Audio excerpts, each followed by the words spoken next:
I'm sure plenty of us have had an encounter with an armored leader before, whether it be at work, in class, or I'm sure you guys can probably come up with a couple family members you're thinking of. One of the biggest traits of an armored leader is being a knower and not a learner. Well, what does that mean exactly? Well, I'm sure once I explain it to you, you'll have plenty of examples running through your head. What this means is that armored leaders have a tendency to be stuck in their ways, sedentary, and resistant to new ideas. Key on resistant to new ideas. They hate being proven wrong or are way too afraid to try something new, so they have no issues with things becoming stagnant.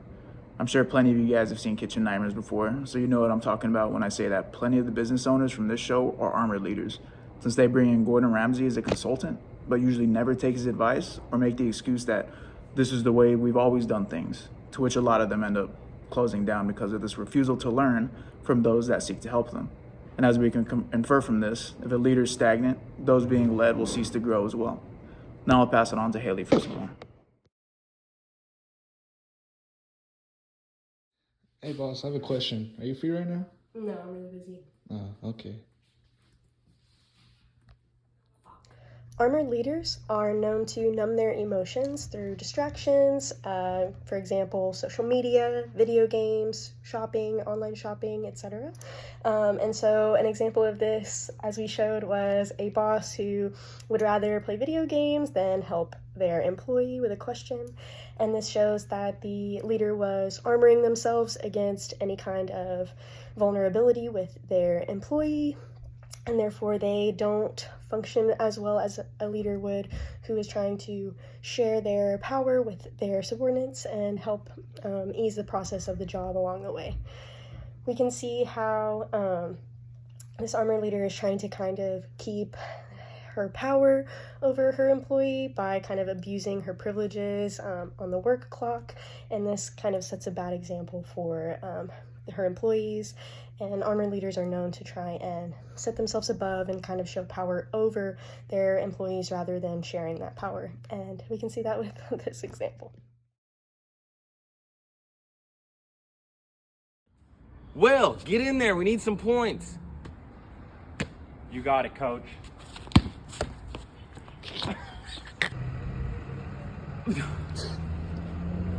Will, one shot's benched. Armored leadership thrives on the pursuit of perfection and high expectations. This is a double-edged sword, as pursuing perfection may drive teammates to work harder, but also cause them to be stressed and unmotivated when they do anything incorrect or not perfect. An analogy Brené Brown offered is that perfectionism is not a means of protection, but rather a 20-ton shield that we lug around thinking it will protect us, when in fact it's the only thing that's really preventing us from being seen. Many leaders often take over this mindset of perfectionism to hide their own flaws and shortcomings. They think that if their team is perfect, no one will be able to point the finger at them when things go wrong. Many armored leaders do not realize that the stress of perfection on the workers or team can cause them to be less proficient at their tasks. We all can learn from this and realize that mistakes here and there from teammates are going to happen. Best to learn from them and teach upon these mistakes instead of condemning any imperfections.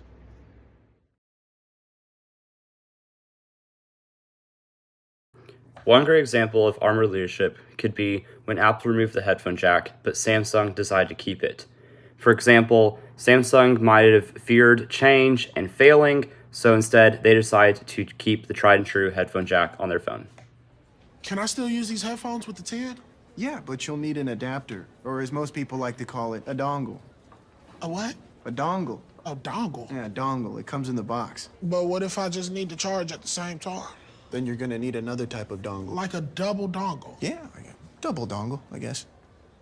That sounds explicit.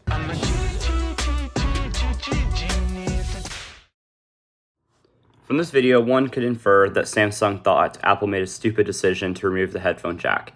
They're making fun of it and considering it a mockery.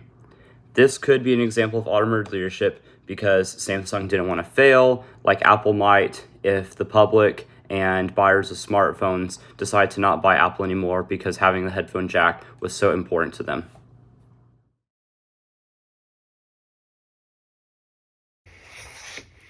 Hello, my friends and my fellow Americans.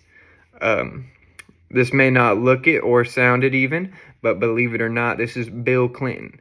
And I'm here with a special group of people to teach y'all about some history of the United States president and to give y'all some insight as to why I might have made the decisions I made. Hopefully we'll learn a little something about what my friends tell me is armored leadership. But as y'all all know, back during my presidency, before I was impeached, I believe, you see, I may or may not have had some relations with a woman named Monica Lewinsky, who was indeed not the first lady of the White House. And you know, I did at the time get interviewed, and I lied. I lied. I said I didn't know this woman. I had no sexual allegations with her, and that I needed to get back to work, which in truth I did. And at the time, you know, maybe it was right before the market was about to crash in 2009.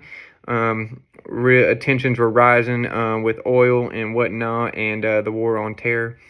So what I really did is protect America by I had to lie to save my face. It's a beautiful face. That's why I had to do it in one case. But, you know, I really wanted us to look strong as a country, and I wanted to be strong as a president. So I didn't want to let these things affect us in any kind of negative way. So that's a little bit to tell y'all about armored leadership. You know, I had to do what I did, and it was a form of armored leadership because I was trying to protect myself, my family, and the American people. So I really appreciate y'all's time. This exclusive interview with yours truly, Bill Clinton. Once again, I did not have any sexual allegations with her, and thank y'all.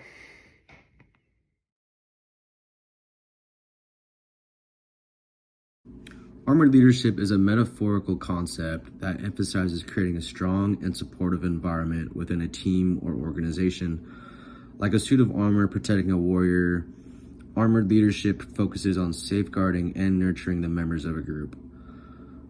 It involves fostering a sense of unity, trust, and mutual support among team members while also ensuring they are resilient in the face of challenges. In the context of leadership, being an armored leader means providing a protective shield for your team members and enabling them to feel secure and empowered. Armored leaders promote collaboration, open communication, and bring a positive work culture within the group. They prioritize well-being of their team, both professionally and personally, and encouraging team members to support one another, which is very important in a team. This leadership style enhances team cohesion, boosts morale, and helps the team tackle obstacles effectively. So ultimately, armored leadership is about building a strong, united, and resilient team that can face challenges head-on and emerge victorious together. Thank you.